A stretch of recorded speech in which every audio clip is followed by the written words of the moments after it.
Hello YouTube. Today on Joe Tech Projects we're going to be installing an amplifier, subwoofer, and 4 new speakers in the doors and the back dash of my fiance Brittany's car. And she's going to help me out. She's going to do most of the work actually, hopefully. But anyway, this is a very amateur video. The idea is to give you a basic idea of how to install an aftermarket system and keep your factory deck. Sometimes you can use an aftermarket deck and it allows you a little more flexibility, but if you're not really wanting to change out the factory deck because you like the way the factory deck looks or for whatever your reason might be, this is a good way of doing it. We're going to show you how to do that by tying into the rear channels of the car's stereo and hooking that up to the amp to get signal without using RCAs. So stay tuned, I hope you enjoy. Okay, so one of the first things Britt and I noticed last time we did this on her older car, and this took us probably a couple hours or more than a couple hours to finally figure out what was going on. This particular car has a noise cancellation system in it, and there's a microphone here in the front, and there's also one in the back behind the seats. We'll show you where that's at later. But in order to make this work properly, it really interferes with your subwoofer. It'll make your subwoofer do a whole bunch of weird things, vibrating in and out, and loud, boomy noises that aren't part of the music. You actually have to disconnect these microphones. And we've found that they actually don't do a whole lot of anything really as far as noise cancellation goes that we could tell. And we unhooked it on the old car and had no problems at any speed. So it has something to do with engine noise. So the noise cancellation we found really didn't work very well at all. So all you have to do is there's a little clip right here. You just push down on the clip here like that, and this should come right out just like that. So what we did was just stuff the wire back in there, just out of the way, and then plug this back in, and it's actually not doing anything. Be careful you don't mark this up too much when you're trying to pull this out. I actually did a little bit, but hopefully Brittany will forgive me for that.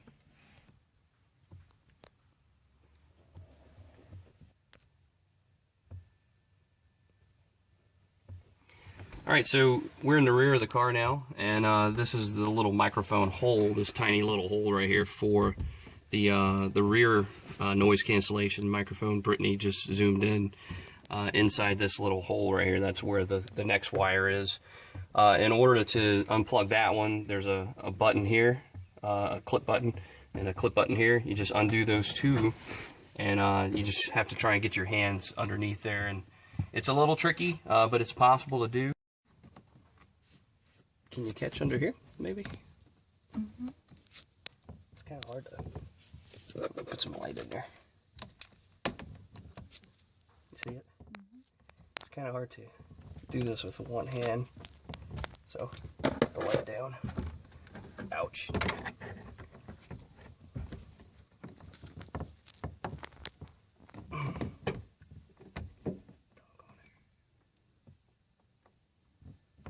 Got it. Alright, so it's probably a good idea, you may not want to just leave this wire dangling. If you can find a way to tuck it, just move it somewhere so where you don't think it'll be rattling. You can tape it or zip tie it somehow. Always a good idea. Alright, so to close this back up, you just basically, there's a hole where these push tabs line up and you just press them in. Pretty simple. And this rear microphone is now unplugged. We're good to go. The place that we're going to mount this amp, we found, since it's the same amp as on our last car, was this area here under the the back speaker dash area, so to speak. And we're going to drill 4 holes for the amp, here, here, and roughly here and here. We'll have to line the amp up and mark it with a marker first. So we'll show some parts of this while we're actually doing that. And we're going to run the wires from the driver's side here and come up through this little carpet cushion paneling stuff. And there's a firewall here that will feed the wires through and then come out one of these ports. So we'll have a power wire, a remote wire, a small blue remote wire that tells the amp to turn on and off. And also, if you were connected to an aftermarket stereo, you could run your RCAs that way. Some people like to run their RCAs on the opposite side of the power wire so they don't get so much feedback. But in our case, we're tying into the rear speakers here and here. That's the bottom of the rear speakers. That's how we're going to get our signal, our information signal to the amplifier through the high inputs. And again, the amp's going right here. So one of the things we'll have to do while we're in the trunk laying upside down, because we're doing an undermount, as they may call it in the biz, I think, we'll have to mark the holes where the screws are going to go. You can see here and here, and there's 2 more on the other sides. But in order to do that, in some cases you probably noticed, or you'll see it soon, that's there's raised paneling, and it makes it pretty difficult to actually get your marker or whatever you're using if there's a slight gap. The screws will bridge that gap later on, but what we found, and Brittany actually just showed me a pretty cool trick. I never knew you could do this, but if you take an old Sharpie that you're not very fond of, you can actually pull the felt out a little bit. I wish I'd have knew this last time. And it gives you a little bit more reach for your marker, so when you're going through the hole there, you can reach through a little further. So that's a good little tip while you're doing this. So some tools you need, obviously, is going to be a drill and a drill bit with, one that's comparable to the screw that you plan to use. You want the drill bit to be slightly smaller. You can reference the actual drill hole sizes charts if you want to get very professional, but good rule of thumb is to just make sure you go below the thread overage on the shaft of the screw. So you can see the screw, the center of the screw has a certain diameter, while there's an outside diameter or pitch diameter to the screw itself. So you'll need a drill for that, for the drill bit, and also you could use a screwdriver or a actual drill driver, as I'm going to use. Safety glasses, obviously. It's not fun to get little hot metal chips falling in your eyeballs. The marker, which we modified. And the way we're going to mount this amp is going to be in this position to the back, and it's upside down. But we want to mount it in a way that we can access all the controls. If we mounted it this way, where your power and remote and speaker wires hooked to, you'd have a hard time accessing, with this bulkhead right here, all the controls. So we can easily bend the speaker wires and power wires to work fine with that. So pretty much just going to go straight up with it and line it up there and mark it out and then drill it. Britt and I are laying down in the trunk right now upside down, and this is the view you're getting. And we've actually kind of put the amplifier in, and we're going to mark these 4 holes, one on every 4 corner. Make sure you leave yourself enough room to get the drill and drill bit in, but also leave yourself enough room here, clearance, so you can get the wire bent. The wires will probably be coming out of this hole or this hole, and that way you can access all the clamp downs.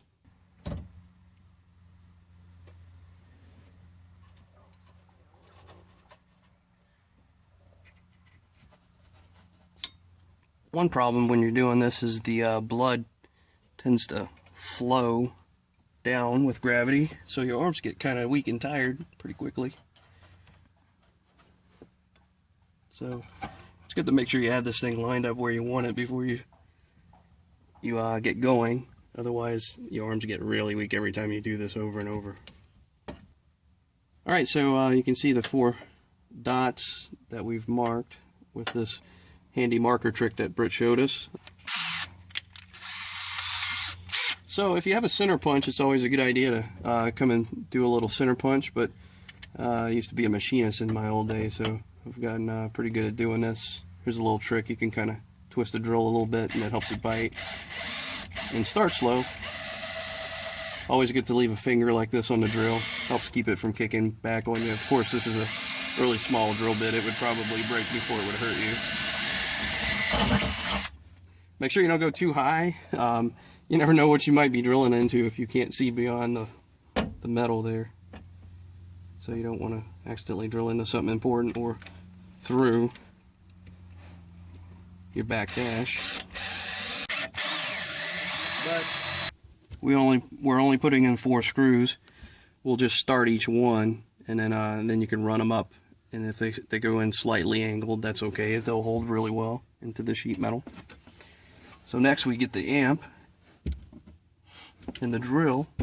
And if you have a second set of hands, this is where this comes in very important, or very handy. Somebody can hold this for you while you're doing it. So we're going to turn the video off for just a second to get the first screw in, and let Britt give me a hand doing that, and then we'll resume the video. So we have one screw here and then one in the other corner. Britt gave me a hand doing that. And it looks like everything's lining up okay so far. And if you have to, you can pull the amp down a little bit until you find where that screw, where the hole is.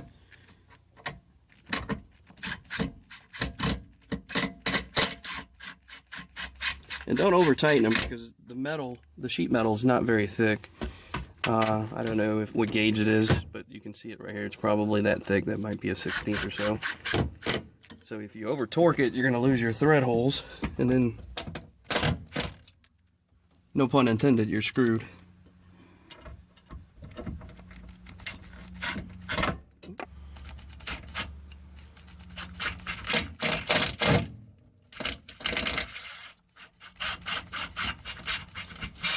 And you might want to come back with a screwdriver and just twist them a little bit by hand. Sometimes the this drill driver will over torque things, and then you'll have a problem, as I mentioned.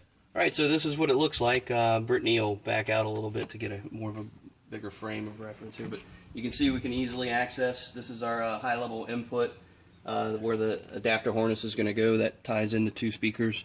And if you were using RCAs, you'd be able to attach them there. And all of your levels, your gain levels. And this is the remote control plug. It looks like a telephone cord. And you actually run like a foam wire to a switch, and you can control the subwoofer level with that.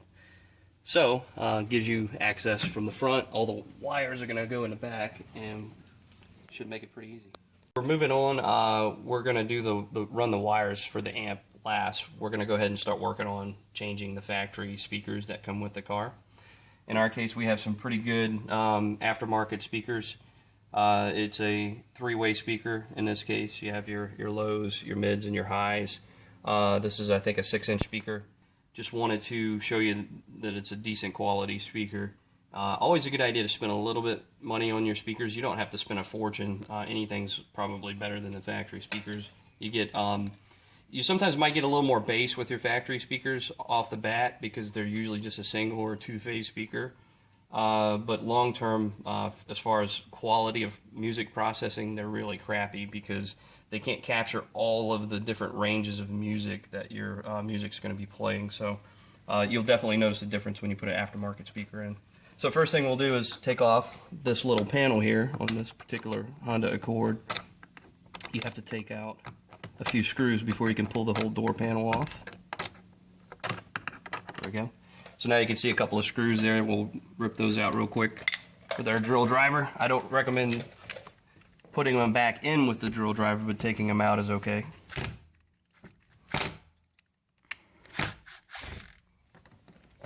And just keep an eye on your screws. You don't want to lose any, because they'll be important later. You'll need them. Like that. Alright, and there should be, in here, this one will be a little tougher to see, but there's actually a small panel inside of here. You had to come in from the front side here. This being the front of the car, so we're on the passenger door side right now. Brittany's actually done this twice on this car now. This is my 2nd time. This is her 3rd time, so she remembered that it actually comes out the other way.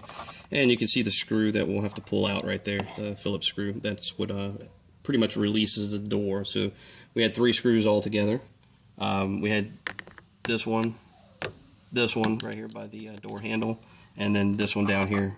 With my drill driver, I just tried it, and I might have a longer one, but this one just barely misses it. So we're going to go ahead and use, because we don't want to mark all this up with the drill face, so we're going to go ahead and just use a regular Phillips screwdriver. Kind of hard to see right here, but it should come out without too much trouble. They use coarse thread like sheet metal style screws on these parts here, so they usually come out pretty quick. Getting the panel off, we got our 3 screws out. We're going to actually have to pry along the door seam. There's some friction fit connections that we'll get out in a second. But to make the door panel come off a little easier and give you more room to maneuver, we like to put the windows down. We figured that out on the first run. I figured we'll take a second here to show you a trick that I didn't know. I have a cord as well, and I didn't know my car did this until Brittany pointed this out as well. But there's a pretty cool way of getting your windows to roll down if your keys aren't in the ignition. Obviously, it's not going to work. You can do this from outside the car on a hot day if you want to cool your car off before you get into it. Basically, you hit the unlock button once and then twice and hold it down, and it rolls your windows down for you. I kind of thought that was the coolest thing when I first saw it, so pretty good trick. Oh, it did the moonroof too. Awesome. Okay, so next what we're going to do is get a flathead screwdriver, and you want to be careful here. You can get a rag. I have a little blue rag here that I'll use. You want to try not to mark up the paint too much. On the inside here, it won't really matter as far as cosmetics goes, but it could start rusting on you over time. So you just want to kind of be careful, find a good spot to pry with. And then you'll find where these clips are, and you'll hear it. It scares you at first because it makes a loud noise, but you're not hurting anything. Just work your way through. And then once you can get your hand in there, it becomes a lot easier. Get rid of the screwdriver. See, it just pops right out. Pretty simple. You don't want to get too crazy with this because if you pop it out too quickly, you could start damaging things, and there's wires connected to the door. The speaker here kind of comes out the same way. You just need to pop this guy out, try not to scratch it up too much like I'm doing. And there's a wire hooked up to this on the back side. What Britt and I have found to make this easy is to just unplug this guy and get it out of your way for now. There's a little clip right here. You got to push down and that comes right out. That's your heater speaker. Get that out the way, put it in a safe location. So just remember this wire needs to be poking out when you put everything back on. So now the door panel should come right off. Pretty simple. It's not going to give you a lot of slack because there's some wires hooked up in the back. So what you actually the cable for the handle's hooked up now. To get the rest of the door panel off, it is loose right now, as you can see. This the whole handle control has to kind of pop out. It looks kind of tricky at first, but it does just push right through, and you can see it kind of clips in from an angle. So when you put it back on later, you'll just put it back in like that, and then it snaps in place. So if you look from the top, there's a series of wires for lights and connections and locks and window controls. Last time we did this, we started to take all these off, but then we realized it was probably just a lot easier not to mess with all of that and just turn the whole panel. And you don't want to let all the weight of this panel hang on the wires because you can damage the wires. But this is a much easier way to get to the speaker without unhooking everything and saving yourself some time. You can see we actually just hung the door panel. All the wires are still connected behind it. I used the rag up here so we don't scratch the car. And a handy coat hanger. Coat hangers can be used for many other things than hanging coats. But definitely use a rag. You don't want to scratch anything up. And I went around a couple times, so it's pretty secure. It's holding on pretty well. And as you can see down here, it gives us access to the speaker, ample room to work. So if you decide you want to save these speakers, you might want to make like an ice chest radio or something out of it. Probably not the best quality for that, but if you use a drill driver like I'm doing, I suggest just being very careful because it's easy to slip and puncture that speaker membrane. You may want to use a screwdriver and do this by hand. But the way these speakers on the Honda Accord are hooked up, it's kind of simple really. You might need a screwdriver to pull this off if there's like an adhesive that goes around it. You just grab a flathead screwdriver here, and once you get it pried off a little bit, it comes off pretty easy. But one thing you'll see, I'm pulling on it and it doesn't come right out. It's because it actually has some hooks on the bottom. This little casing that pushes the speaker out. It does two things. It improves the volume behind the door, allowing the speaker to move in and out. When a speaker moves in and out, that's where it makes the sound. The sound waves are produced that way. So just simply push up from the bottom and you'll see it unhooks from these 2 points with the feet hook. And then from here you just need to unhook the clips on the speakers. Alright, so when you get this, sometimes these clamps can be pretty hard to operate by one person, but if you can squeeze these and move it out just enough to where you can get a screwdriver in here, you can kind of turn it a little bit and that helps you push it out. That's one way to get it out. Alright, so we have the speaker harness wire free. This is the old speaker. You can do whatever you want with this later on. So in order to make our new speaker fit, obviously we can't just put it in right just like it is. I had to purchase a few adapters, these adapter plates that go on. And if you look, it's very similar to the one that the old speaker comes on. It has feet on it, right here and here, just like these. And that's going to allow it to kind of hook in place. And we reuse that same bolt on the top, like this. And we run this bolt back in, and that allows us to connect our new speaker to here. And we also have a wire harness that's going to connect to this that will plug into the new speaker here. Here's the speaker. Britt actually, when she was taking them out of the other car, she actually came up with a pretty easy idea. The rear ones, because of the slope of the windshield, we'll show this more later, but because of the slope of the windshield on the rear back panel speakers that are on the back dash, it's very hard to get a screwdriver in there and turn those screws in and out. So she actually found that all you do is pull that screw out, pull the whole speaker out. That was an much easier way to get them out. And then had we thought of that the first time we put these speakers in, we would have probably known that was a much easier way to do this. So we decided we'll go ahead and put the speakers on, or we actually left them on here, and then we ran the screws in, and that's the top bolt and in the feet here, as you can see. This is an aftermarket little speaker harness that you can get. You just basically Google search it, or Amazon is a great place to find these things.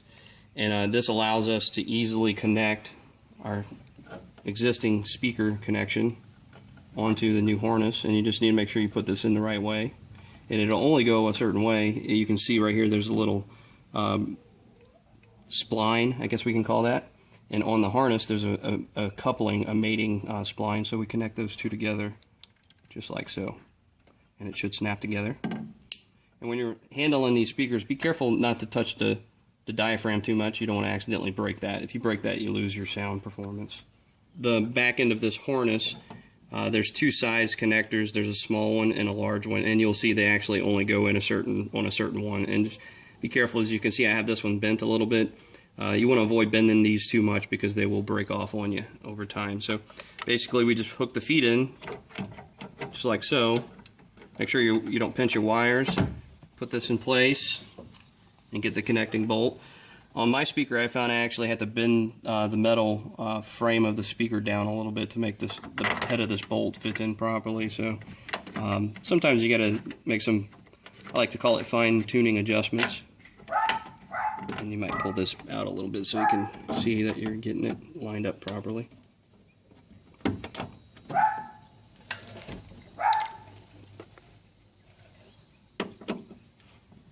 Here's where I avoid using the drill driver because I definitely don't want to damage the new speakers. If you're worried about any vibration between the plastic and the metal, you can always get some weather stripping and put a little bit of weather stripping in there. We actually didn't do that on our first two cars that we did, and had no problems at all with any vibration or anything like that, so we're not going to bother doing that here, but you're welcome to do that as an added measure if you want. I have the speaker in place. It's mounted properly. It's nice and snug. It's not shaking or rattling. So the next thing we're going to do is unhook our coat hanger carefully and remove. You want to make sure the coat hanger is all the way off before you take the rag off so you don't scratch anything.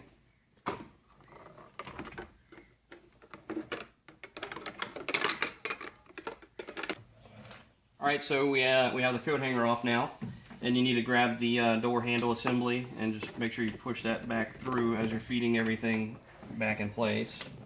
And just kind of line it up. You'll see everything lines up, the window seal lines up, and it actually fits inside on top of that metal ridge, and it should all kind of snap in place.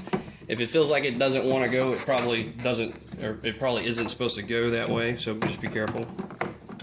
Go ahead and get this snapped in. That'll probably make things easier. Okay. Alright, so next thing I do is, as you can see, once you get this top ridge lined up, the door panel from there, it's pretty easy to snap everything in. It really wants to go in on its own almost, so you just kind of give it a little force. like that, and you can see everything's pushed in nice and snug. And then from there we'll just reinstall our 3 screws, one here, and one down there, and put the covers back on, and that's it for the door panel.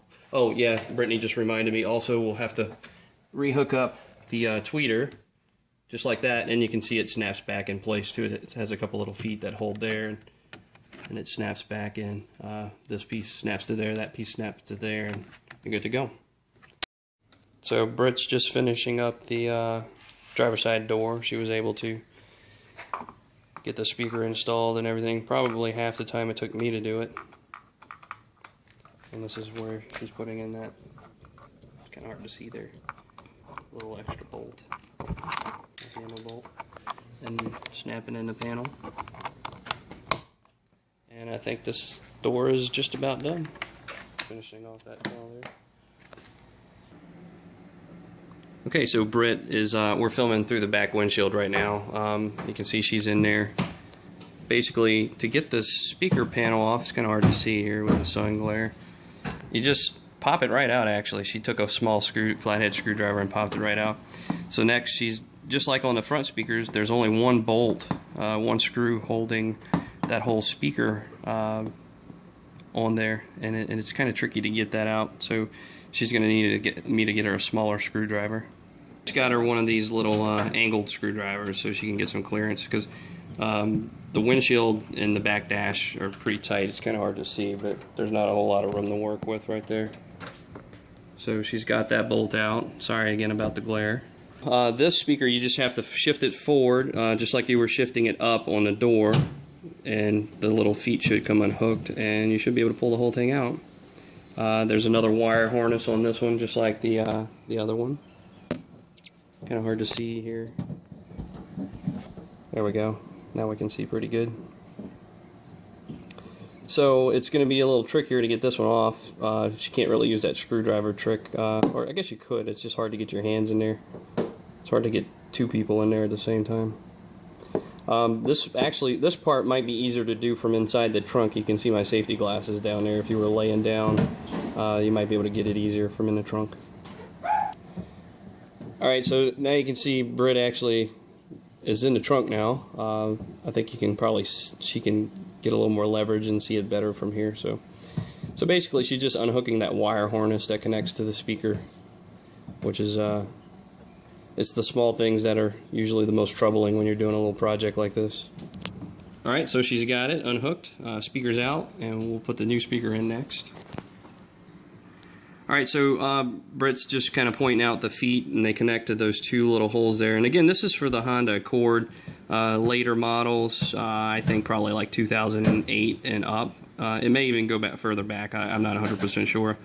Quick Google search would probably tell you if you need these mounting brackets for your speakers or not. I have to say it is an extra step, but it kind of does make it easier to install these rear speakers.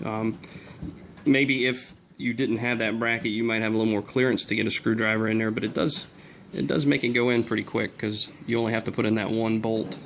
Of course, you have to screw in the 4 screws elsewhere to get the speaker connected to the bracket. But alright, Britt's going to finish cinching this one down. We'll get the other side done, and then we'll probably continue on with running the wires for the amplifier next. This little, pull that out for a second, babe. So we made this little adapter, not really adapter, it's a little Phillips for a quick wrench, and then we took a socket and a small socket wrench, and we're going to use a little duct tape to hold it on there. Sometimes you got to be creative with your tools. That little angled screwdriver Britt was using was getting pretty difficult for her to put torque down on it, so I remember we actually did this on the first install, and this worked pretty well. And with the ratchet, you don't have to keep lifting it up and moving it. So little tricks. We'll come on the inside and show you the lack of clearance here. You can see the windshield here and how little room you have to get in there. So, and then she's just gonna pop the grill back on. It actually snaps in. There's little angled feet. You can see, show that again, babe, real quick, sorry. So you can see those feet just kind of sleeve into the holes there, and then on this side it snaps in place. And you just go all around the grill, make sure it's popped down all the way, and I think that looks good. the amp that we're wiring up requires, it's an 1100 watt, obviously not RMS, but it's 1100 watt amp, so it requires a minimum of an 8 gauge power wire, which is right here, and that's what we use. I got this off of Amazon, really good price. It's pretty quality stuff. I've used this particular brand before. Anyway, here's a set of RCA cables, which again we're not using because we're using the factory deck and we're tying into the rear speakers for output.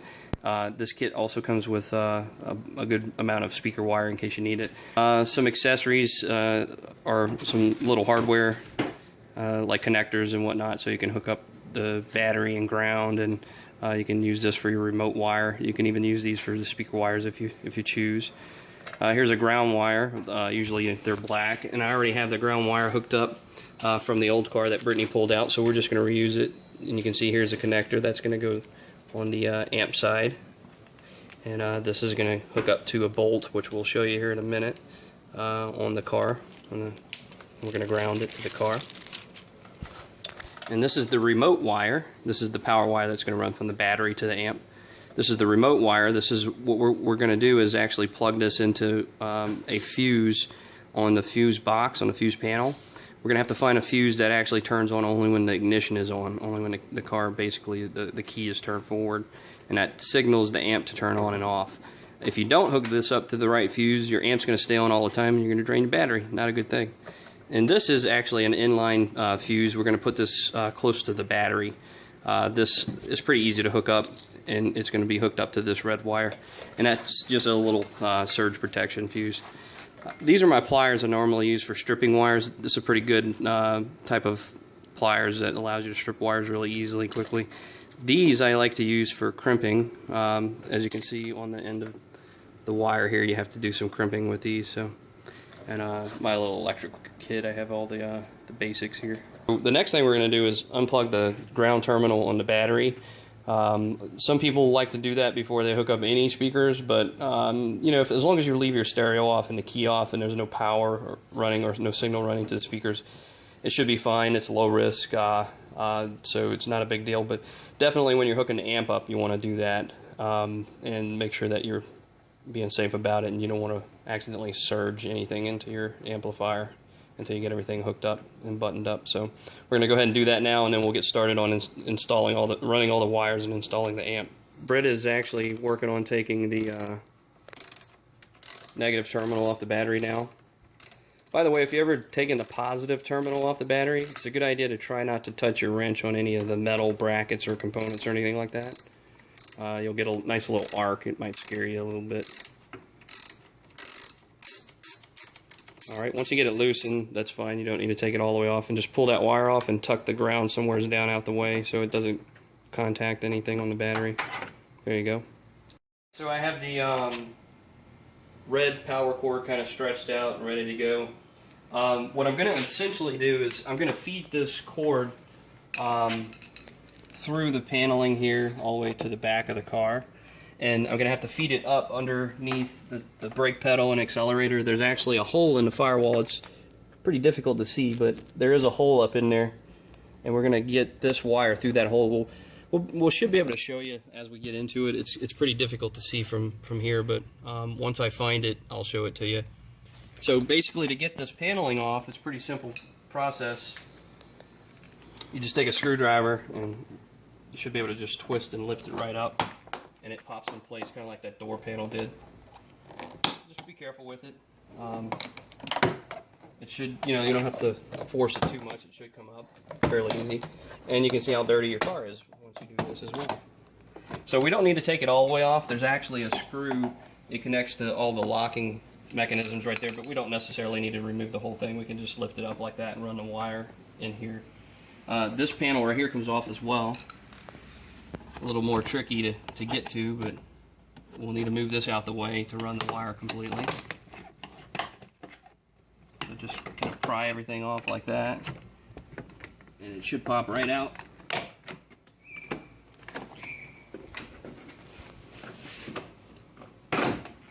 And it comes out just like that. We found the hole for the firewall. Back out a little, Britt, and we'll show you where it's at relative to the gas pedal and brake here. So just go walk it back in and you can show them that hole again. So it's in the firewall up here above the accelerator, pretty much. You can see where the end of my screwdriver is. You can see the light coming through there. Go down a little and point up, tilt up, right there. Alright, so right where the tip of the screwdriver is. So what comes out of there is this little plug right here, and actually it's facing this way, so you can just take your finger from the inside of the car and push out and the whole little plug comes out. And we're going to actually reuse this. We're going to take a drill bit and drill right through the center there, and we're going to take a drill bit that's roughly the same diameter as our red power wire, and that way it fits nice and snug, and it keeps it gives it a little bit of a weather seal as well. So this is already on the car. The main thing is you don't want your power wire rubbing on metal firewall because it can cut through it over time as it vibrates. Alright, so here we have that rubber grommet that we pulled out the firewall of the car, and I found a drill bit that was roughly the same diameter as our power wire, because this is going to go through there. And what we want to basically do is just put a hole in it so we can run our power wire through it. Now you got to watch, you don't want to squeeze it too much because it's actually like a rubber bit. If you have a little piece of wood that you can drill against, that's always good. I'm just going to get it started right here real quick. And it doesn't take much to drill through this. Just want to be careful here. This is my work table, so if I put a little hole in it, no big deal. I'm going to try not to, though. And when you come through the other side, you can actually, it makes it easier once you get a little hole through the other side, you just start from this side as well. And now, our wire should fit through that hole pretty easily, like that. And that's going to keep it very, and I went a little bit smaller than the wire actually, so this doesn't slide very easily. So that's going to keep a nice little weather seal on there, get the excess rubber off of it, like that. So you can envision this, we're going to put this boot plug back in the hole and then feed the wire through it and then run it to the battery from there. Alright, so Britt is actually working on feeding the rubber boot or grommet over the wire. You can see we're back in the engine compartment here. And it's kind of hard to see back in here, but we'll try and get a view for you here. Where the wire's coming through that access port in the firewall. And she's going to push that boot all the way to the firewall. She's going to slide it down the wire. And we're going to give ourselves little excess wire because we're going to have to make a cut on the wire and then hook it to the fuse junction. Britt likes to call that the flux capacitor. And she's just kind of working it down to the end there. And it just should snap right in place. Does it snap? Mm-hmm. Alright, and now you can kind of see how that looks. I'm trying to get the light here. Got so many things blocking. There you go. Perfect. Nice job. So you can see the wire now runs. Is this enough? Yeah, that should be enough. We can always pull it through some more. So eventually we're going to hook up the fuse terminal to that and then hook it up to the power. And we'll go ahead and zip tie it and tuck it in, nice and neat out of the way. Now we're getting ready to run the wires some more. We have the power wire running through the firewall. And we're going to also hook up the remote wire, the little blue wire. Sorry, the car is pretty dirty. We've been doing a lot of stuff in it lately. So what we're going to do next is find where on the fuse panel, the interior fuse panel, I think you can see it now, right there. We need to find an appropriate fuse that we can actually, we're just going to strip the end of this wire and fold it over, and we're going to take the fuse out of the fuse panel and stuff the wire in the fuse panel and then put the fuse back in. The fuse essentially is going to hold that wire in place. And so we already know through a lot of trial and error from the previous 2 installations Britt and I did precisely what fuse to use. And if you refer to your owner's manual, actually page 373 on the Honda Accord manual, and we're going to use fuse number 9, which is, what is it, babe? The fuel pump. So we know that the fuel pump only runs when you turn the key, the ignition in the key, so that's how we know we can use that actual fuse. What I'm doing now is, as I mentioned, going to strip this wire. You don't really need a whole lot, just make sure you don't obviously cut your wire. And then I like to twist it, the way it all stays together, doesn't fray up on you. And then I fold it like this. And this is the tricky part. It takes a while sometimes to do this. It's a pain in the butt. we're going to find fuse number 9 on the panel. And I probably have to get my head in here. Alright, we got the flashlight kind of set up there. Okay. Where's number 9? Right here, the 20 amp. So a good pair of needle nose usually is a good tool to do this. It pulled right out. So again, like I said, this is the hard part, is keeping, it doesn't really matter which side you put it on, because again, this only turns on with ignition. So you want to kind of get the wire wrapped around the fuse like that, and I need to twist it some more. Probably the hardest part of the installation, if you ask me, at least maybe not now, but the first time we did this, because it took so long trying to find the right fuse that would work, because we had to test a bunch of them. And what happens if the fuse, a lot of your fuses stay active even when the ignition's not running. And what that'll do is it keeps the amp on all the time. And if the amp is on all the time, obviously it's going to burn your battery down. So you don't want that. So we had to do this probably about 5 or 6 times before we found the right one. And it was pretty darn tricky and hard to get everything in properly. I wish I'd have thought of doing this on the last couple installs, but taking this panel off right here gives you really good access to being able to see what you're doing, and makes it a lot easier. So trying to get this fuse with this wire wrapped on it like that, and fuse location number 9. There you go, perfect, to get a good shot of it. Okay, there it is. So we have it hooked up on one side only, and our fuse is wired. You can see Britt's just getting a shot of where the wire comes from the firewall, and we chase it, that's good, behind the brake and accelerator controls. Alright, and just back your way out. Here, I'll hold the light. You got it? Okay. And you can see I just kind of wrapped around all the fuse wiring and everything, and we just tucked it underneath on the side down here, just like that. And then we just come underneath this side panel, which snaps in place. These guys snap into those holes. And then we tuck the wire in under here. This is the column between the front and back. We tuck the wire in under here, and we ran it through the back here. And you can probably see where we have it tucked in right here. And we're going to keep on doing that through here, and we're going to go underneath the seat. The seat actually lifts up pretty easy. And we're going to go all the way underneath the seat, and then underneath this paneling snaps off, and you can see that moving. And we're going to run the wires behind this paneling right up to that firewall in the back, and then to the amplifier. So that kind of gives you an idea of where it's going. So once we're finished tucking all this in, you will never see these wires, and it'll look nice and clean. This is going to be the ground wire installation. Again, we're using the old ground wire off the old car, so it's already pretty much rigged up. And we're going to use this firewall bolt right here. And you're probably thinking, wow, there's a lot of paint on that. Will it make a good ground? Well, that's what the sandpaper is going to be for. So let me get in here so I can get some leverage.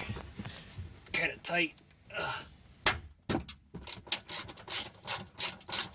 By the way, if you do own a Honda Accord and you hear a lot of squeaking when you're driving, there was a service bulletin put out, I guess, I don't know, a couple years ago. And on my car, actually, it was a problem.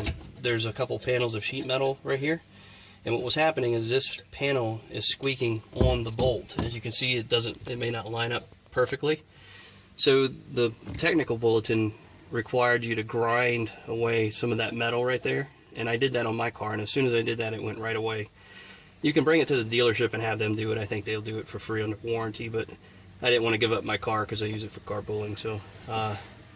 So again, if you have any weird squeaky metal sounds coming from the back, chances are that's what it is right there. A lot of people thought it was the rear brake light squeaking, which it does, and you can put some foam in there and stop that. But if you still hear metal squeaking, it'll be this, and on the other side as well they have one. So what we do here is, it looks like we got enough metal bare, but I'm going to just scratch this up a little bit more to make sure it gets a good connection. Really not a high risk of rust in here. You can always come back over and spray a couple shots of spray paint from a shaker can if you want. But this just ensures you get a really good ground. anytime you're working with audio electronics, the grounding is probably a very important aspect. If you don't have a good ground, it can definitely cause a lot of issues, such as different kinds of staticky road noise sounds, or just your amp won't work at all. So make sure you have a good ground and you should be good to go. And so I'll just tighten this bolt back on. And I'm going to run this wire. There's a bunch of holes underneath the firewall, so I'll just run this wire through one of the holes and come back out the middle and then connect it to the amp back there, just like the other wires will be soon.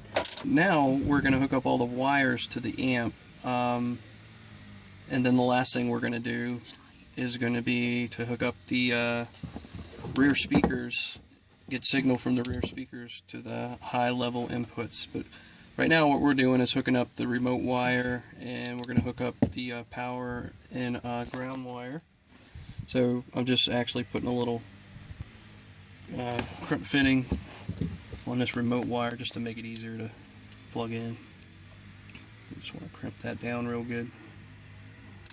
And I'm actually going to bend this a little bit to make it easier, as you can see, to slide into place here. Almost got it. There we go. Let me grab my screwdriver. There we go. Let me push that in a little more. Actually, I want to bend this down. You don't want to, it's generally a good idea not to have anything running with power touching anything metal. And the case for the amp is metal, so we don't want that touching. It looks a little loose, but it's actually in there really tight. That's just because the wire's dangling a little bit. So, and I'll move that out a little bit more. And now we're ready to do the same thing with the power cord, and we're going to tuck. You probably can't see it on the video here. We've got a lot of excess wire hanging out. We're going to tuck all that out of the way into the firewall as soon as we're done here. On these thicker wires, sometimes you got to cut around them a little bit and pull them right off like that.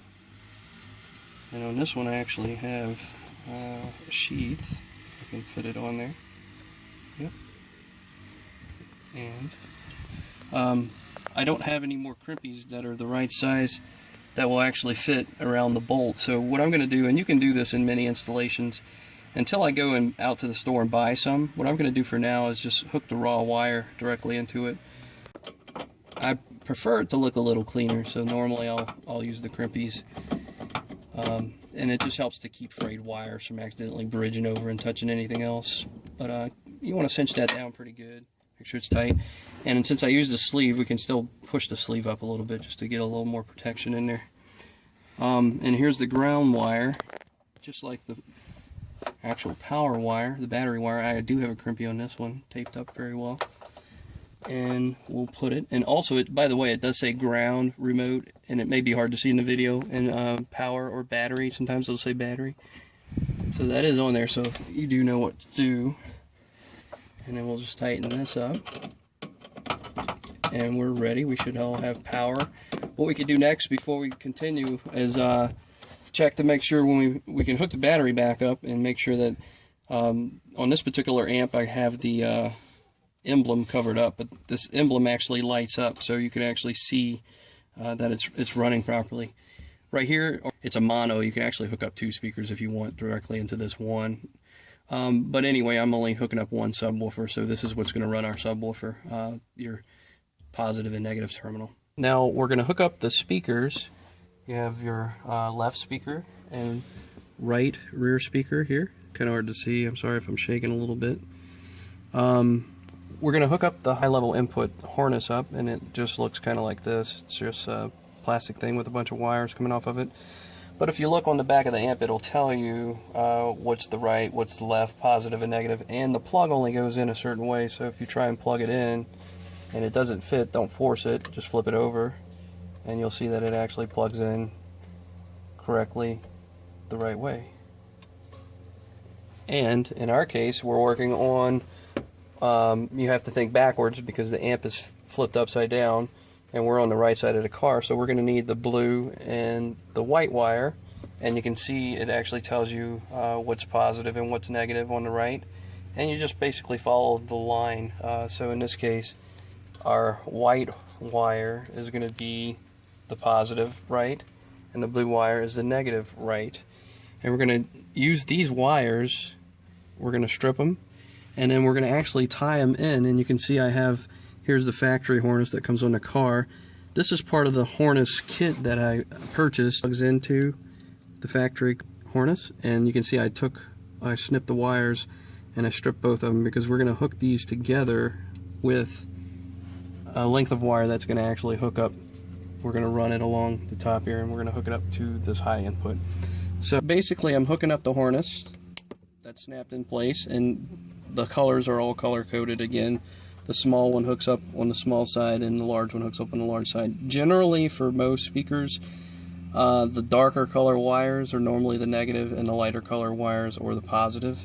It's important, if you're running your own speaker wire, you can go either dark or light on positive or negative, as long as you make sure the inputs are accurate or they're the same, because you don't want to invert the polarity on the speakers, because the speakers, when they run, they actually push out and make sound waves pushing out. If you reverse the polarity, if we were to hook these up in opposite phase, it would actually pull in, and it would make sound, but it wouldn't sound as good, and you can damage your speakers by doing that. So we don't want to do that. I'm just going to strip these wires, and then I have a certain length of wire that we're going to run between the two here and the harness up here in this area. So we're going to run this, and I'm going to connect it. I have the speaker wires completely connected now. The harness is connected. You can see I have some wire twist nuts connected, and we have it hooked up, tied into the speaker like that. And then if you look over here, I just kind of zip tied all my extra wire here, and then we have the right channel connected. This harness actually came with the amp. Most of the time, if the amp has this capability, it'll also come with the harness. So that's important if you're, again, hooking up a factory system with a subwoofer. If you're using an aftermarket stereo deck, you can run RCAs, which is a lot cleaner, better sounding. But in our case, this works really well, so we're going to go with this. The only thing you're going to see we're not hooking up today in this video, we're going to do it later, is actually the telephony cord that goes right here. We actually don't have that. We forgot to get that out of the other car, but basically it's a data wire, just like a telephone wire. Telephones run on a two-phase or two-wire connection. This one actually has 6, so we just need to make sure we get the right kind of wire. You can't just use a regular telephone wire. But we're going to just run that telephone wire along with all these that you saw us run through the rest of the car earlier, so we'll do that later on. Alright, so that's pretty much it. For now, I'm going to hook up the other side, the other speaker, and phase that into the amp. And when we come back, we should be about ready to hook up the subwoofer. So the last thing we're ready to do, well, second to last thing anyway, before we hook up the subwoofer, we have the amp all wired up in the back. All the speaker wires are connected and everything. We have the 2 back channels or 2 rear speaker channels bridged into the high input level of the amp. So what we're going to do is, this is our power wire that goes to the amp. Whoops, I just dropped it there. We're going to cut into it, and we're going to actually hook up the fuse bus to it. First thing we'll do is unhook the power terminal, because this obviously needs to go on the power side. In this case, we're going to pull this nut all the way off, because we're going to actually hook up to that. I have the nut off the positive terminal post. And I'm just going to cut a little bit of this power wire, because we're going to need this. We don't want to discard it. We're actually going to use this in a second. It's always good to make sure you leave yourself enough slack to work with here. So we just need a little bit of wire. That's going to go on one side of the fuse bus. So I'm going to strip this end, and we're going to insert that into the fuse bus.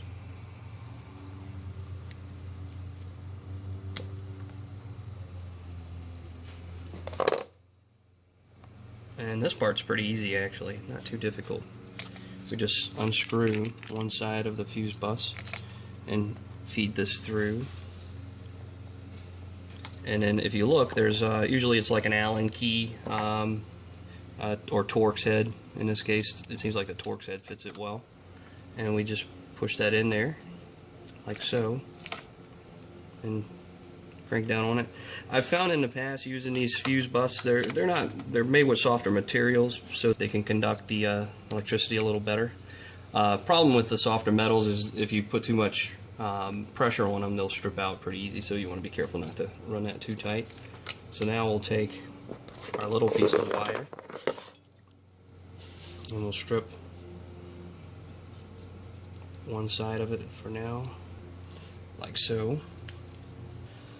Alright, and then we'll do the other side while we're at it.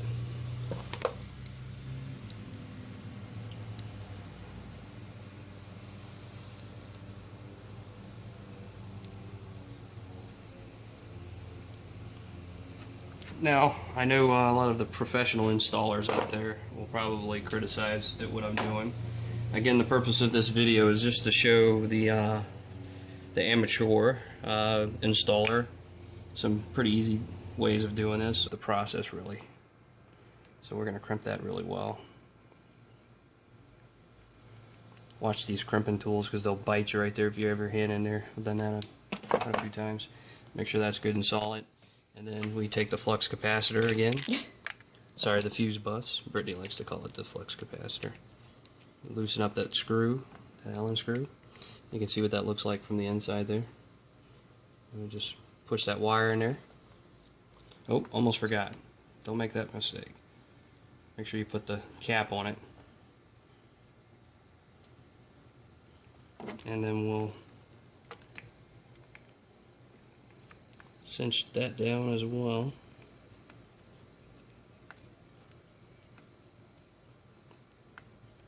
Being careful not to go super tight, but you want to get it pretty tight. And then we close the cap on it. And we're going to zip tie this probably like right here to this line or something. So I left myself a pretty short pigtail here, not very long, but the shorter that is, the better off it is anyway, as fuses go. And then we just screw that nut back on. We are almost done. After we do this, we just need to hook up the negative terminal of the battery back up. We're just about done here. I'm pushing the wire down on the battery here, that way it doesn't stand up, so we can close this a little easier. What I'll probably do after I'm done with the video, because I like it to look a little bit neat, that should be tight enough, is I'll probably take a razor knife and cut a little opening right here so that the wire, this cap closes all the way. See, it's not closing all the way right now, so no big deal. And then we're ready to connect the negative wire. And as soon as we get the negative wire, the negative terminal connected, we want to go look at the amp and make sure that it's not lighting up right now. We don't want the power light to show on. To make sure that we hooked it to the right fuse bus. Because if it's powering on, again, it's going to run when your car's off, and that's not good because your battery won't stay charged if you do that. You see up here we have all the wires hooked up. Everything's nice and clean except, you know, obviously the speaker wire's dangling, but we have everything zip tied. So when you're moving things in and out of the trunk, nothing will catch anything and rip it out. Last thing but not least, we have the battery hooked up now. So we're going to hook up the speaker wire to the speakers. And we're going to test it out, see if it works. These speakers have a screw style connection, so you can use bare wires. Pretty handy.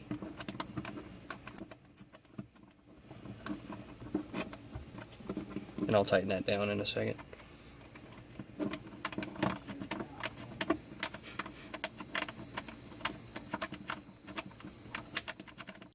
Alright, so this is the end. We have everything hooked up. We're going to do a quick test of the music.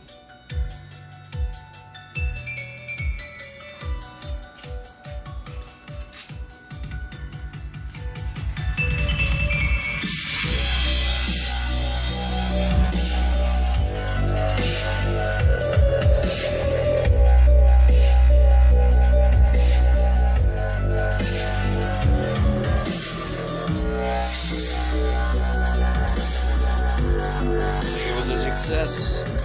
Sounds pretty good.